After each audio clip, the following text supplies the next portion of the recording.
Yan, so hi guys! Welcome po sa aking YouTube channel. Ayan, finally, nag-uunti-unti na akong mabalik sa aking channel ulit. Ayan, so I've been so busy since so many months. So I could not make it to make a new vlogs. Ayan, so it's very sad. But, I'm trying my best to put on my YouTube channel again, running again, para hindi naman siya ma-waste because I don't want to waste yung effort ko na sinimulan ko since day 0 to now. Ayan, so at least, ayan, so ilalaban ko siya ulit. But now, if newbie ka po sa aking channel, please don't forget to like and share and subscribe po sa aking channel. And please don't forget to hit the notification para lagi ka pong updated sa aking channel. So, ayan, so for my vlog for today's video, ayan, so wala pa akong masyadong ma-vlog, hindi pa naman ako ganun masyadong nagro-roaming around here dito sa Singapore, and wala pa din naman akong ding ma-unboxing, and wala, naghihirap na kasi si Madam, charot, naghihirap na tayong mga mi, ayan, so kailangan nating magsipag na mag-vlog ulit. So ayan nga guys, so let's move on. Let's talk about my vlog ngayon. So, I decided to mag-prank call na lang muna. Ayan, sa isa kong friend. She's so close of mine, actually. So, hopefully, hindi siya busy pag tinawagan natin siya. So, tatanungin natin siya kung sino yung bet niya for me. Charot. Kung tatanungin ko siya, kunwari kung ano, kasi hingan ko siya ng opinion kung sino yung mas okay na piliin, kung yung Pilipino ba o yung AFAM. Ayan, so tingnan natin kung ano yung sasabihin niya, ano yung opinion niya about dyan. Ayan, kasi yung utak niya masyado siyang masyadong maluwag.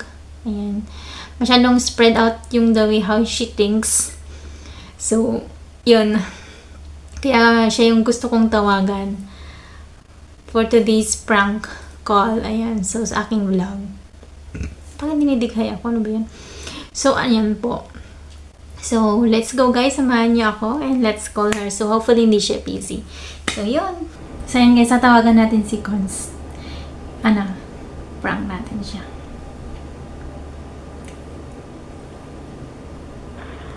Hello? Hello, auntie. Narinig mo na ako? Yes. Ano yun? Nagugulan kasi ako. May gusto akong itanong. Alam mo naman. Ano? What? Alam mo na yun, yung dalawang guy. Hindi ko alam kung sino yung pipiliin ko. Yung Pinoy ba o yung, hindi Pinoy. Yung ano? Yung ano? Yung Pinoy ba o yung hindi Pinoy, yung AFAM? Yung American. Sino sa tingin mo yung pipiliin ko? Oo. Sino yung pipiliin ko sa tingin mo?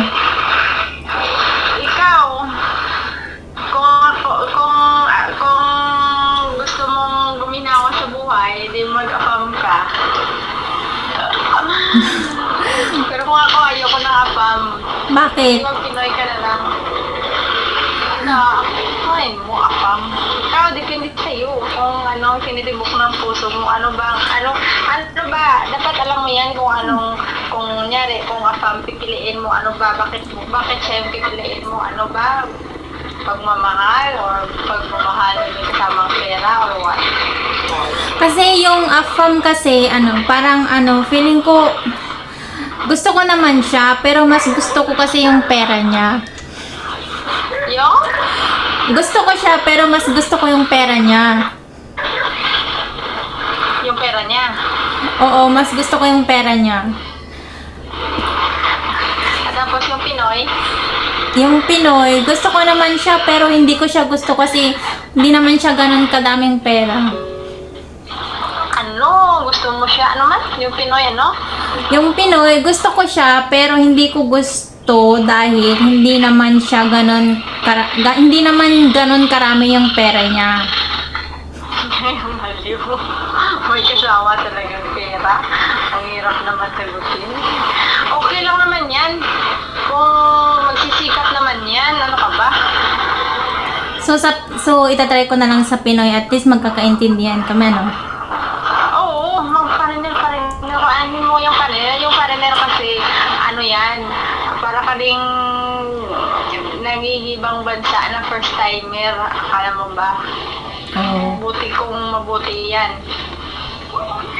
Kung adik pala yan or whatever. Pali, pinatay ka pa. Grabe naman yung ka-exaggerated mong mag-isip. Ay, di syempre, dapat advance ka mag-isip. Sige, mamaya na lang. Ko, sige. Sige, salamat. Bye. Bye. So, ayan na nga guys, narinig nyo na ang ating prank call to her. Hindi na natin sinabi na pinaprank natin siya. Mapapanood na lang niya na prank yon. Ayan, so ang pinili niya, sinabi niya, kung gusto ko daw guminhaw ang aking buhay, so, better to pick yung AFAM. Ayan, so, pero, may doubt siya, baka mamaya daw, anuhin daw ako, serang pala ka, yung pinagsasabi niya, yun. So, bet din niya yung Pinoy. At least, Pinoy is, hindi ka na mahirapan makipag-debate in case or yung conversations nyo. At least, magkakaintindihan kayo sa isa't isa. Mas madali daw, i-handle. Mas madali daw i-handle yung mga Pinoy. Char! Ayan, so, yan. Just to let you know, Miss Con's channel. Ayan, please don't forget to subscribe to her channel, Con's channel. Ayan, and congratulations sa inyong baby. Ayan, sa inyong baby ni hubby mo. Ayan, congratulations. Ayan, so, and, yun, please don't forget to like and share and subscribe to her channel as well. Con's channel. So, ito po yun. Ching! So, yan po yung channel niya. So, ayan. So, thank you so much, guys, for watching. And, yun, I will try my best na bumalik talaga, mag-stick pa rin ako sa pag-vlog. Ayan. So, thank you so much for watching. Bye! God bless po and good night.